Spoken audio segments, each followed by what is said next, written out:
নমস্কার সবাইকে। আশা করছি সবাই ভালো আছো, সুস্থ আছো। আমিও বর্তমানে ভালো আছি। চলে আসলাম আমার নতুন ভিডিও নিয়ে। তো আজকে তোমাদের সাথে শেয়ার করব যে আমার রিপোর্ট দেখে, সম্পূর্ণ রিপোর্ট দেখে ডাক্তারবাবু কী বললো, আমার ক্রিয়েটিনিন কেন বেড়েছিল, হিমোগ্লোবিনটা কমেছিল একটু, তো কেন কমেছে। কারণ জানি তোমরা ওয়েট করছিলে যে দুদিন থেকে আমি ভিডিও দিচ্ছি না, যে আপডেট কোনো দিচ্ছি না, ডাক্তারবাবু দেখে কী বললো সেটাই। তো এটা কোনো কারণে আমি ব্যস্ত ছিলাম একটু, তাই আমি ভিডিও করিনি, তার জন্য দিতে পারিনি। তো সেটাই তোমাদের সাথে আজকে শেয়ার করবো যে ডাক্তারবাবু কী বললো। কারণ সোমবারে আমার ডাক্তার দেখানো হয়েছে, তো ডাক্তার তো আমার মালদাতে দেখানোর কথা ছিল রবিবারে, তো রবিবারে সেদিনও আসেনি, আগের সপ্তাহ আসেনি, এই সপ্তাহও আসেনি। তো কেন আসেনি আমি জানি না সঠিক কোনো কারণে। এই মাসে হয়তো আর আসবে না, সামনের মাসে আসবে নাকি সেটাও এখন বলতে পারছি না, কনফার্ম না, ডাক্তারবাবু কনফার্ম দেয়নি। হয়তো সামনের মাসে এখন আসবে না, এখানে আসা বন্ধ করে দেবে, এখন বুঝতে পারছি না। তো আসেনি, তো সামনের মাসে হয়তো আসবে। তো ডাক্তারবাবু ডাক্তার দেখানোর জন্য আমাকে কলকাতায় যেতে হয়েছে। তো কী বললো সেটাই ডাক্তারবাবু, সেটাই তোমাদের সাথে আজকে শেয়ার করবো যে ক্রিয়েটিনিনটা কেন বেড়েছে। কারণ আমি তো যাইনি, গিয়েছিল বাবা।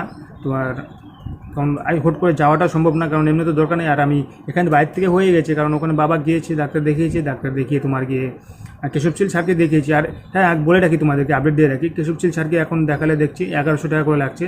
আর দুপুর দিকে বসছে এখন কেশবশীল স্যার। প্রতীক দাসকে দেখালে তোমার 11,000 টাকা লাগছে। তো আমাকে কেশবশীল বা প্রতীক দাস একজনকে দেখালে হলো।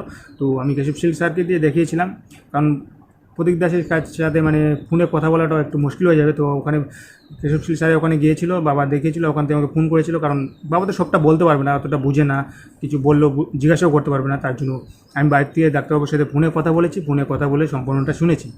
আমি শুনেছি সম্পূর্ণটা, কারণ বাবা তো সেরকম জানে, বাবা শুধু যাওয়া মাত্র, কারণ সেরকম বুঝবেও না, বললেও বুঝবে না, বলতেও পারবে না সেরকমটা, তার জন্য। তো বাইরে থেকে আমি ফোনে কথা বলেছি, তার জন্য আমার যাওয়ার প্রয়োজন হয় না। এর আগেও আমি বলেছি ডাক্তারবাবুর সাথে ফোনে কথা, কারণ অনেকটা যা কোন মেডিসিন খাচ্ছি আমি, কত ডোজ খাচ্ছি এখন, এটা তো বাবা সম্পূর্ণটা বলতে পারবে না, না, সেটা আমার কাছেই শুনে। তো আমার সাথে ফোনে কথা হয়, তো ফোনে কথা বলে সম্পূর্ণটা আমি বললাম।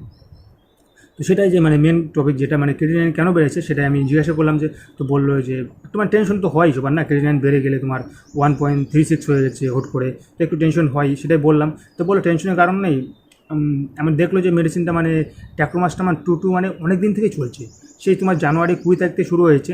তারপরে এক মাসে, পরের মাসে আমি মালদাতে দেখালাম। তো বললাম যে এরপরে কত খাত মানে মালদাতে দেখালাম, মানে ওটা দেখানোর পর মালদার থেকে আমার জানুয়ারি 20 তারিখে মালদাতে আমি দেখালাম, মানে হয়তো 20 কিংবা না 20 না, তোমার কি ওরকমই হবে, জানুয়ারি ফেব্রুয়ারি মাসের প্রথমের দিকে দেখিয়েছি, হয়তো 1-2 তারিখে দেখে নিয়ে বললাম। তো ওখান থেকে আমার 2 লিখে দিল। তারপর আমি কলকাতা গেলাম, কলকাতার যাওয়ার পর মেডিসিন আনার জন্য গেলাম, ফ্রিতে যেটা মেডিসিন। তারপর সেখান থেকেও আমাকে তোমার কি দুই দুই দুই লিখে দিয়েছে, 2 মাসের মেডিসিন দিতে বললাম, 2 লিখে দিয়েছিল। তো 2 মেডিসিন নিয়ে আসছিলো, কিছু করার নেই, তো মেডিসিন নিয়ে আসলো 2-2-এর। তো সেটাই খাওয়া চলছে। আর এবার মার্চ মাসে তো আর দেখেনি, এপ্রিল মাসে দেখানোর কথা ছিল 6 তারিখে। তো সেখানে মালদাতে দেখানোর কথা ছিল, মালদাতে আসেনি। তার পরের সপ্তাহে দেখানোর কথা, পরের সপ্তাহেও আসেনি।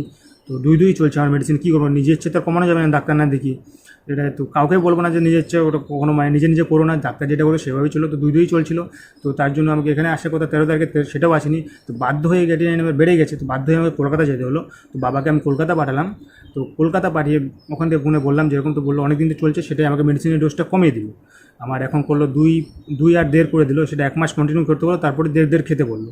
আর সাথে আমার ওয়াই সিলিনটাও তোমার গিয়ে বাড়িয়ে দিল একটু, মানে 2 সপ্তাহ আমাকে 10 খেতে বলে, যেটা আমি কন্টিনিউ আমার 6 মাস হয়ে গেছে। 6 মাস পরে আমাকে 5 খেতে হয়, সেখানে আমাকে 2 সপ্তাহের জন্য আমাকে 10 খেতে বললো। হয়তো তার জন্য হয়তো ক্রিয়েটিনিনটা একটু বেড়েছে নাকি, মানে ট্যাক্রোমাসটা অনেক দিন দিয়ে চলছে। কারণ ট্যাক লেভেল তো আমার ঠিকই আছে না, 5.72 আছে, ঠিকই আছে। তার আগের বার ছিল আমার 5.97 ছিল, এবার 5.72 নর্মালি আছে, ঠিকই আছে। তার জন্য আমার 2.5 করে দিল, মানে অনেক দিন খাচ্ছ, তো সেটাই বললাম আমাকে জাস্ট। আর হিমোগ্লোবিনের কথা বললাম, তো সেটা বললো যে এটা ঠিকই আছে, হিমোগ্লোবিন 12.5 ঠিকই আছে। বললো 9-10 হলে মানে মানে একটু তখন মানে প্রবলেম, মানে তখন ইজি। বাট 11-12 এসব তো নর্মালি, এসব কোনো এসবের জন্য টেনশন নেই, 11-এর উপর থাকলে ওইসবের জন্য টেনশন নেই, সেটাই বললো। তো টেনশনের কারণে, আর ক্রিয়েটিনিন ওটা টেনশনের কারণ নেই, আশা করি ধীরে ধীরে কমে যাবে, সেটাই। আর সেটাই সবাইকে বলবো যে মানে এইসব যদি ওঠানামা করে তো অবশ্যই টেনশনের কোনো কারণ নেই। এরকম করে ওঠানামা এর আগেও আমার করেছে, এর আগেও আমার মানে 1.07 ছিল, হয়তো তুমি ভিডিওটা বানিয়েছি, তারপর হুট করে 32 হয়ে গেছিলো। তো মানে তখনও বেড়ে গেছিলো, তখন একটা মানে ভয়, বাট ধীরে ধীরে কমে গেছিলো। আশা করি এবারেও কমে যাবে ধীরে ধীরে। হয়তো মেডিসিনের ডোজটার জন্যই আমার হয়তো ক্রিয়েটিনিনটা বেড়ে গেছে, হতে পারে। সেটা বললো না, বললো যে অনেক দিন খাচ্ছে, এরকম বললো যে মানে ভয়ের কোনো কারণ নেই, সেটাই বললো, টেনশনের কারণে, সেটাই সবাইকে বলবো, টেনশনের কোনো কারণ এটাই। আর কারণ বাদবাকি সম্পূর্ণ রিপোর্ট তোমার নর্মালি আছে। কারণ ইউরিন থেকে শুরু করে তোমার গিয়ে বাকি টিএলসি সবই কিছু নর্মালি আছে, কোনো কিছু প্রবলেম নেই। শুধু আমাকে ট্যাক্রোমাসটা কমিয়ে দিল ডোজটা, আর তোমার গিয়ে ওয়াই সিলিনটা বাড়িয়ে দিল। 10 করে 2 সপ্তাহ খেতে বললো, তারপর আবার 5 করে কন্টিনিউ করতে বললো, সেটাই খাবো। তো সেটাই চলছে আমার এখন। আর তাই সবাইকে বলবো যে মানে কোনো টেনশনের কারণ নেই সেটাই। ওকে, সবাই ভালো থেকো, সুস্থ থেকো, এইটুকুই তোমার সাথে শেয়ার করা ছিল, আপডেট ছিল। আমি বর্তমানে ভালো আছি, সুস্থ আছি। দেখি সামনের সপ্তাহের দিকে রিপোর্ট করবো, আবার 8-10 দিন গেলে পরে আমি রিপোর্ট করবো, কারণ শুধু ক্রিয়েটিনিনটা করি, ক্রিয়েটিনিন আর হিমোগ্লোবিনটা করি, সম্পূর্ণ রিপোর্ট করার দরকার নেই এখন। সম্পূর্ণ অনেক টাকা লাগে। ওই রিপোর্টটা করে দেখবো যে ক্রিয়েটিনিনটা আবার কমছে কি না, সেটা মেডিসিনটা খাই একটু, তারপর দেখি। ওকে, এইটুকুই তোমার সাথে আপডেট দেওয়া ছিল। সবাই ভালো থেকো, সুস্থ থেকো।